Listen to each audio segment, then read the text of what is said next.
เมื่อเห็นสัจจะก็พบพระนิพพาน สัจจะสี่มีอยู่แน่แต่ไม่เห็น เขาจึงเป็นปุถุชนจนจักษุ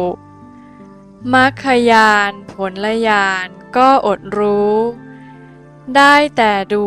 บัญญัติเห็นบัญญัติ หากมันเพียรปฏิบัติไปให้ถูกต้อง ประคองจิตตามคันลองอริยสัจเห็นรูปนามตามที่เป็นปรมัตถ์ปฏิบัติไปจักได้พบพระนิพพาน